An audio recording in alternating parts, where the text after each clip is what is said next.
बहन का फोन आया है कि इतने साल बाद परदेश से आया है और मेरे बच्चे के हाथ पर 100 रुपल्ली रख कर गया है। मेरे हाथ में किसकी कहानी है नहीं पता, लेकिन जिसकी भी कहानी है ना, दिल रोने लगा ये सुनकर। परदेसी की कहानी है। 10 साल हो गए थे परदेश में काम करते हुए। पहला साल कर्ज उतारने में और दूसरा तीसरा साल बहन की शादियों की भेंट चढ़ गया। चौथे साल कुछ करके आने का सोचा तो पापा की तबीयत खराब हो गई, नहीं आ पाया।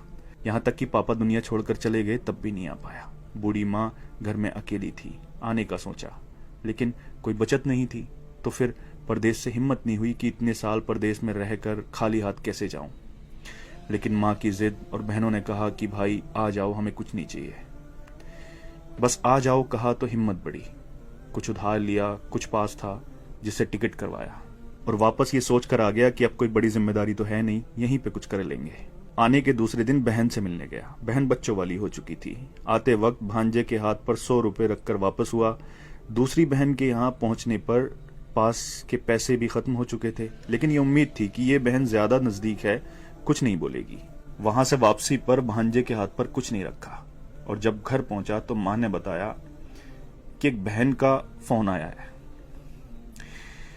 बहुत बड़ा दिल चाहिए यार ये सुनने के लिए। एक बहन का फोन आया है कि इतने साल बाद परदेश से आया है और मेरे बच्चे के हाथ पर 100 रुपल्ली रख कर गया है। इतना तो हम फकीरों को दे देते हैं। दूसरी बोली, मेरे बच्चों के हाथ पर 10 रुपल्ली भी रख कर नहीं गया, ससुराल में मेरी नाक कटा दी। ये सब सुनकर मैं सुन्न रह गया और अब अपनी 10 साल की कमाइयों का हिसाब लगा रहा था।